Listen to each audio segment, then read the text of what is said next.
नमस्कार, मी प्रीती खंडागळे. आपण बघत आहात आवाज इंडिया मराठी. आवाज इंडियाच्या सर्व दर्शकांना डॉक्टर बाबासाहेब आंबेडकर यांच्या जयंतीच्या खूप खूप शुभेच्छा. तर वळूयात टॉप 20 न्यूजकडे. पंतप्रधान नरेंद्र मोदी यांनी आज दिल्लीतील संसदीय भवन परिसरातील प्रेरणास्थळी डॉक्टर बाबासाहेब आंबेडकर यांच्या जयंतीनिमित्त त्यांना आदरांजली अर्पित केली. या प्रसंगी पंतप्रधान नरेंद्र मोदींनी आंबेडकरजींच्या योगदानाची आठवण करून दिली आणि त्यांच्या सामाजिक न्यायासाठी केलेल्या प्रयत्नाचं कौतुक केलं. भारतरत्न डॉक्टर बाबासाहेब आंबेडकर यांची 135वी जयंती आज राज्यभर मोठ्या उत्साहात साजरी होतीये. मध्यरात्रीपासूनच चैत्यभूमी आणि दीक्षाभूमी येथे अनुयायांची मोठी गर्दी पाहायला मिळाली. पुस्तक वाचन, रक्तदान यांसारख्या विविध सामाजिक उपक्रमांद्वारे भीमसैनिकांनी अभिवादन केलं. या निमित्ताने अनेक मान्यवरांनी चैत्यभूमीला भेट देऊन बाबासाहेबांना आदरांजली वाहिली. मुख्यमंत्री देवेंद्र फडणवीस, उपमुख्यमंत्री एकनाथ शिंदे, सुनेत्रा पवार आणि मंत्री छगन भुजबळ यांनीही उपस्थित राहून अभिवादन केलं. मुख्यमंत्री देवेंद्र फडणवीस यांनी डॉक्टर बाबासाहेब आंबेडकर यांच्या कार्याचा गौरव करत म्हटलंय की बाबासाहेबांनी भारताच्या अर्थकारणाला योग्य दिशा देण्याचं महत्त्वपूर्ण कार्य केलं. त्यांनी जातीभेद आणि धर्मभेद दूर करण्यासाठी मोठे योगदान दिले, तसेच सामाजिक समतेची पायाभरणी केली. फडणवीस म्हणाले की बाबासाहेबांच्या विचारांमुळे देशाने गोल्ड स्टँडर्ड स्वीकारण्यासारखे आर्थिक निर्णय घेतले. तसेच त्यांनी महिला आणि पुरुष यांच्यातील भेदभाव कमी करण्यासाठीही महत्त्वपूर्ण भूमिका बजावली. एका व्यक्तीने किती मोठा सामाजिक आणि आर्थिक बदल घडवू शकतो याचं उत्तम उदाहरण म्हणजे डॉक्टर बाबासाहेब आंबेडकर आहेत, असं त्यांनी म्हटलं आहे.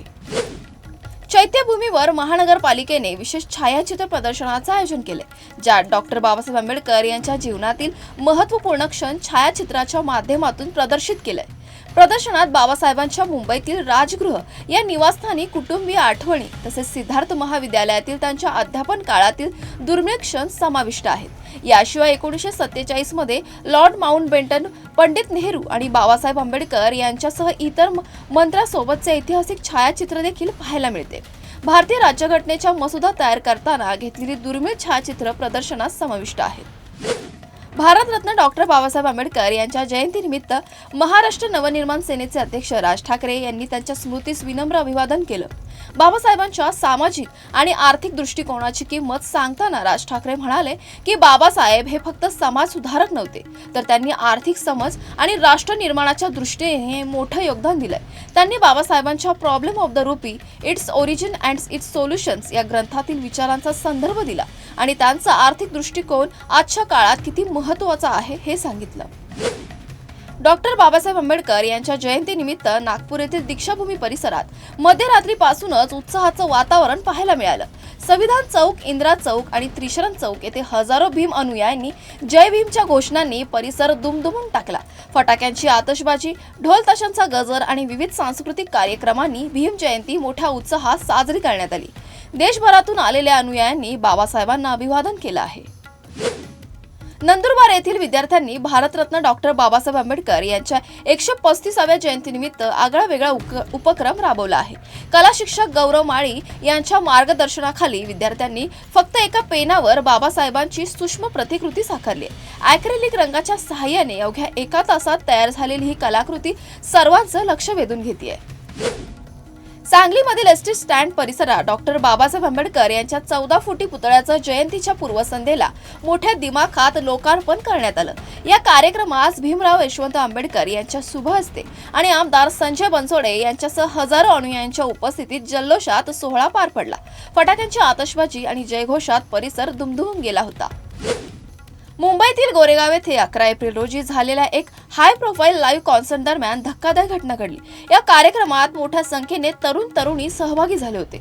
पोलिसांच्या माहितीनुसार काही विद्यार्थ्यांनी ड्रग्जचे सेवन केल्यामुळे ओव्हरडोस झाला आणि 2 विद्यार्थ्यांचा मृत्यू झाला, तर एका मुलीवर रुग्णालयात उपचार सुरू आहेत. या प्रकरणी वनराई पोलिसांनी तातडीने कारवाई करत FIR नोंदवून 5 आरोपींना अटक केली आहे.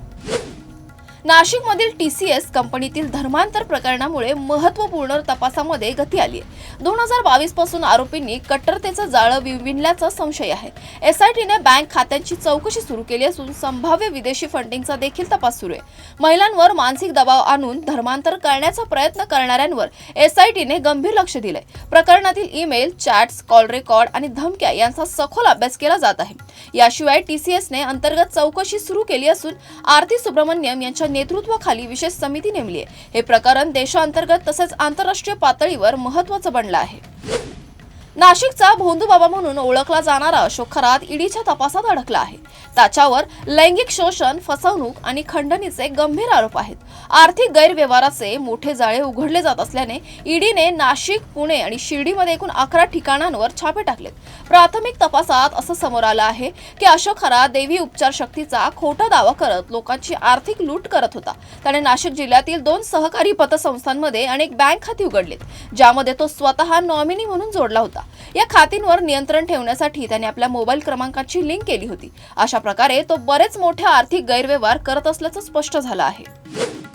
नाशिक येथील भोंदूबाबा अशोक खरात प्रकरणी मीडियावर व्हायरल होणारे अश्लील व्हिडिओ खरातच्या कॅमेऱ्यात कैद केले गेले होते आणि या सगळ्याचा प्रमुख सूत्रधार ऑफिस बॉय नीरज जाधव आहे। SITच्या चौकशीत समोर आलेल्या माहितीनुसार नीरज याने मुंबईतील फोर्ट परिसरातील हेवन कलेक्शन दुकानातून स्पाय कॅमेरे, हिडन कॅमेरे, 64 TB पेन ड्राईव्ह आणि पॉवर बँक खरेदी केली होती। नाशिकमधील भोंदूबाबा अशोक खरात प्रकरणात सामाजिक कार्यकर्त्या अंजनी दमानिया यांनी नाशिक विभागाचे पोलीस महानिरीक्षक दत्ता कराळे यांच्यावर गंभीर आरोप करत एक नवीन वळण दिले। त्यांनी सोशल मीडियावर एक व्हिडिओ आणि फोटो पोस्ट करत कराळे यांना अशोक खरातच्या कार्यक्रमात सहभागी होण्याबद्दल प्रश्न केला। दमानिया यांनी म्हटलं की IG स्तराचे अधिकारी खरातांसारख्या बाबांच्या कार्यक्रमात का गेले आणि तेथे भाषण देखील दिलं। तसेच कराळे यांच्या विरुद्ध चौकशी करण्याची मागणी केली आहे। मुंबईतील रेल्वे मार्गावरील वाढत्या गर्दी आणि ठाणे मुलुंड स्थानकांवरील ताण लक्षात घेता या दोन्ही स्थानकांदरम्यान एक नवीन रेल्वे स्थानक उभारण्याचा मार्ग अखेर मोकळा झाला। स्मार्ट सिटी योजनेतील महत्त्वाकांक्षी प्रकल्पासाठी रेल्वे बोर्डाने 256 कोटी रुपयांच्या आर्थिक तरतुदीला मंजुरी दिली आहे। हे प्रकल्प अनेक वर्षांपासून प्रलंबित होते, परंतु उपमुख्यमंत्री एकनाथ शिंदे आणि खासदार नरेश म्हस्के यांच्या सक्रिय पाठपुराव्यामुळे रेल्वे बोर्डाने अखेर या प्रकल्पाला हिरवा कंदील दिला आहे। गेल्या काही दिवसांपासून राज्यासह देशभरात हवामानात सतत बदल होत आहेत। काही ठिकाणी पाऊस तर काही ठिकाणी उष्णता पाहायला मिळाली। राज्यात नुकत्याच झालेल्या अवकाळी पावसामुळे आणि गारपिटीमुळे शेती पिकांचं मोठं नुकसान झालंय। याच दरम्यान भारतीय हवामान विभागाने पुढील 5 दिवस उष्णतेची लाट येण्याचा अंदाज व्यक्त केलाय। अकोला येथे 43.1 अंश सेल्सिअस तापमानाची नोंद झाली असून ठाणे आणि रायगड जिल्ह्यांमध्ये दमट आणि उष्ण वातावरण राहण्याची शक्यता आहे। भारतीय रिझर्व्ह बँकेने एप्रिल 2026चं पतधोरण जाहीर करताना रेपो रेट 5.25% वर कायम ठेवलाय। यामुळे गृह कर्जाचा व्याज दरात फारसा बदल होणार नाही। घर खरेदी करण्याची मानसिकता वाढत असल्याने कर्ज घेताना हा घटक महत्त्वाचा ठरतोय, कारण व्याज दर कर्जाची ओझं कमी किंवा जास्त करू शकतात। इराण आणि अमेरिकेतील युद्धामुळे जागतिक बाजारात तेलाच्या किमती गगनाला पोहोचल्यात। 21 तास इस्लामाबादमध्ये युद्धबंदी कराराची बैठक झाली, पण ती यशस्वी होऊ शकली नाही। इराण आणि अमेरिका युद्धात माघार घेण्यास तयार आहेत नाही, त्यामुळे संपूर्ण जगावर परिणाम होणार आहेत। अमेरिकेने इराणच्या होर्मुझ खाडीवर तटबंदी केली आहे, ज्यामुळे इराणला एकाच दिवशी 4000 कोटींचं नुकसान होणार आहे। यामुळे इराणच्या अर्थव्यवस्थेला मोठा धक्का बसला असून युद्ध अधिक तीव्र होण्याची शक्यता आहे। सनरायझर्स हैदराबादने सोमवारी राजस्थान रॉयल्सवर 57 धावांनी विजय मिळवला। हैदराबादने कॅप्टन ईशान किशनच्या 91 धावांच्या दमदार खेळीच्या जोरावर राजीव गांधी आंतरराष्ट्रीय क्रिकेट स्टेडियममध्ये 217 धावांचं आव्हान राजस्थान पुढे ठेवलं होतं। राजस्थानने धावांचा पाठलाग करत असतानाच हैदराबादच्या गोलंदाजांनी शानदार कामगिरी केली आणि राजस्थानला 19 ओव्हरमध्ये 159 धावांवर गुंडाळत 57 धावांनी विजय मिळवला। या विजयामुळे हैदराबादला नेट रन रेटमध्येही चांगला फायदा झाला आहे। काल सनरायझर्स हैदराबादने राजस्थान रॉयल्सवर 57 धावांनी विजय मिळवला। हैदराबादने 20 षटकात 6 बाद 216 धावा उभारल्या आणि राजस्थानला 19 षटकात 158 धावात गाडलं। राजस्थान हा यंदाच्या सत्रातील पहिला पराभव ठरलाय। राजस्थानच्या सुरुवातीच्या 3 फलंदाजांना 0 बाद झालेत, ज्यात वैभव सूर्यवंशी, ध्रुव जुरेल आणि लवान द प्रेटोरियसचा समावेश होता। दरम्यान काव्या मारणचा एक व्हिडिओ सोशल मीडियावर व्हायरल होतोय, ज्यात वैभव सूर्यवंशी 0 बाद झाल्यानंतर काव्या नाचत आणि आनंदाने उड्या मारत सेलिब्रेट करताना दिसली। या आनंदाच्या क्षणात राजस्थान संघाचे मुख्य प्रशिक्षक कुमार संकारा देखील काव्या मारणचे सेलिब्रेशन पाहत होता। पंतप्रधान नरेंद्र मोदी यांनी सोशल मीडिया एक्सवर बैसाखी पर्वाच्या निमित्ताने देशवासियांना शुभेच्छा दिल्या।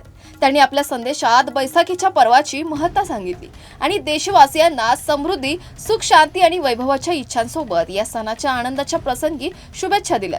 मोदींनी बैसाखीला भारताच्या विविधता आणि ऐतिहासिक परंपरेचं प्रतीक मानले, ज्यामध्ये शेतकरी, कष्टकरी आणि विविध समुदायांच्या मेहनतीला ओवाळणी दिली जाते.